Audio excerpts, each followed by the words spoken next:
And welcome to Preview Percy for the Heart of Thinking. Next up, we visit Manchester City at what I shall continue to call the City of Manchester Stadium, in keeping with my general rule of not mentioning sponsors' names unless they send me some of their product. They're currently in second place, 1,000,000 points or so behind PGMO Liverpool, who appear to be this season's favourites with the officials. It doesn't help, of course, when you're prone to little glitches like playing Spurs off the park and still losing 2-0. Still, with the league to all intents and purposes sorted out, they can now concentrate on the so-called Champions League, which, if they win it, they may find themselves unable to defend. An earlier attempt by UEFA to punish them under the financial fair play regulations ended up with a slap on the wrist, as UEFA did a Sky Sports and backed down in the face of bullying from City's lawyers. However, lately UEFA seem to have grown a pair, and this time around they've refused to back down. There's been lots of bluster from Messrs Sue Gravitt and Run, none of which has impressed the Court for Arbitration for Sport, who put the block on any further delaying tactics from my learned friends. Interestingly, having found the City of Manchester quite easy to buy, City's owners are having problems with the football authorities, whose members traditionally would normally do anything for a new Rolex and an expense account. I guess we'll find out just how serious UEFA are in a couple of weeks' time when the result of their financial fair play investigation, if you want to call it that, become known. Meanwhile, Daisy, my full-time personal assistant with the beautiful smile, informs me that the sum total of 0 first 11 players was signed during the winter window. A few academy prospects came in, but that was that. I guess they felt they didn't really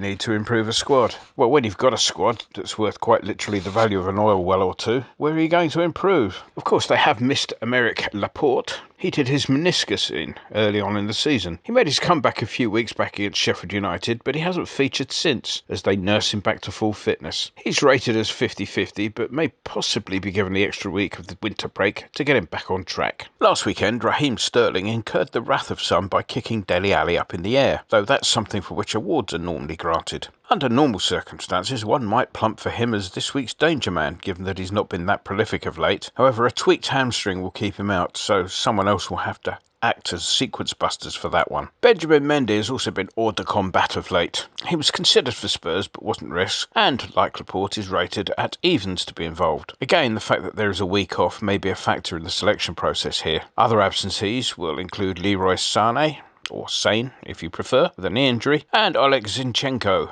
who's been suspended for being on the pitch at the same time as Mike Dean. However, let's face it, we could just depress ourselves because their squad is so chocker with expensively assembled talent, one could easily spend the next dozen paragraphs getting more and more fed up with the prospect of playing Manchester City away from home. So let's move on to the wild and wacky world of association football. Well, the running of our club continues to astound. Just when you think the owners and their employers can't do anything more daft, they go and prove you wrong. Well, what have they done this week then? Well, let's start with the grovelling apology they managed to get out of Sky last week. They did spend money on St Andrews, got awarded Asset of Community Value status as a result, went the apology. There's a couple of things to point out there. Asset of Community Value, or ACV, status has absolutely nothing to do with the state of a building or asset. ACV is in fact a recognition of the value of a facility to its local community, for exactly what it is. It's most commonly used to try and stem the flow of pubs being closed down and turned into flats. Presenting ACV status as if it was somehow some kind of award is therefore somewhat misleading. The other thing to note is that St Andrews was awarded ACV status in 2013, which was some 4 years or so after our current owners sold Birmingham City in the first place. So it's a bit rich to claim credit for that status then, especially as it was granted after an application from the Blues Supporters Trust. Sky's lengthy apology covered numerous issues: scouting, training facilities, quality of signings and the like, all of which one might feel are worthy of scrutiny by any meaningful measure. However, the club seem to be adopting a Soviet Union-style approach to dissent. Anything that challenges the internal orthodoxy that the club is a paragon of business efficiency is to be stamped on at all costs. Sky ought to have had a quiet word with their legal team and then responded along the lines put forward in the legendary case of Arkell versus Prestram. I won't repeat the reply here, look it up. The club's Pravda-like approach has now seen the spectacular PR own goal of a supporter getting banned for wearing a t-shirt that expresses the view that the current owners and their most senior employees should leave the club. The laughable covering letter was embarrassing in the extreme. In the operator's reasonable view, the provocative messaging was deliberately designed to incite the crowd. The letter quotes the ground regulation, which refers to danger, nuisance or annoyance. It'll be interesting to see them trying to defend that one when the appeal goes in. I'm willing to guess that a number of people within the supposedly 59,000 plus crowd only became aware of the t-shirt when the photos came out in public. How on earth can you incite somebody by wearing a t-shirt that nobody can see? And incitement to what exactly? I'm willing to bet that that t-shirt changed absolutely nobody's view. Danger? Where? Nuisance? How? Annoyance? Well, yeah, I suppose 3 people might have been annoyed, and as Sky found out, they appear to be 3 of the thinnest-skinned people in business. However, I didn't see anyone busting a gut to remove Liverpool supporters wearing colours in home sections, something that caused infinitely more nuisance and annoyance than anything our t-shirt wearer did. There was danger, I suppose, but that was admittedly to the Liverpool supporters themselves. It would appear that the club's attitude to its supporters can be gauged by David Gold's response to a recent tweet. Now remember, the club's lost something in the region of £28 million in its last financial year and, on its own admission, faces serious financial repercussions in the event of relegation. The tweet in question suggested that anyone who might have a legitimate concern about such a state of affairs is either a moron or a Neanderthal. This description has apparently been endorsed by Mr. Gold in his liking of the offending tweet. So there you have it. Disagree with us and you're a Neanderthal and a moron. I wonder what the FA's attitude to a club owner endorsing such views would be. Still, in the interest of even-handedness, I should give up a few column inches to the Baroness, who said in her last column, and I quote, "We are committed to continuing to improve aspects of our club off the field, including, importantly, our relationship with supporters." Our American cousins might use the expression, "way to go, Baroness," because nothing works better to improve supporter relations than banning them or agreeing that they're morons and Neanderthals, does it? I guess we're lucky that our owners don't swap notes on dissent with Manchester City's owners. They have a habit of treating political opponents to an extended holiday. It can be torture watching West Ham, but back in the UAE, they take a more literal view of that expression. Let's move on to last week's match then. Well, what can you say about defending like that? The odd substitutions and change of system didn't help matters. I can understand bringing a clearly knackered Antonio ashore, but the switch to a 5 at the back was asking for trouble, and it could have been so much worse. You can throw in a typically invertebrate performance from the match officials.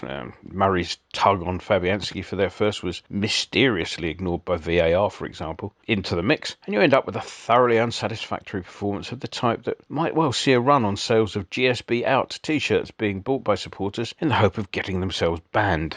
Talking of VAR, inevitably, the replay showed in the ground looked a lot more like handball at the time, and, again inevitably, we find ourselves asking, would the decision have been the same had we been Liverpool? One look at Saturday night's highlights from Anfield gives the answer to that one. Whilst it seems clear that PGMOL's pension pot has gone on a Liverpool title win, there must also be a suspicion they kept enough back for a cheeky side wager on us to go down, probably placed all those months ago when we had a chance to go top 4. The odds were probably better then.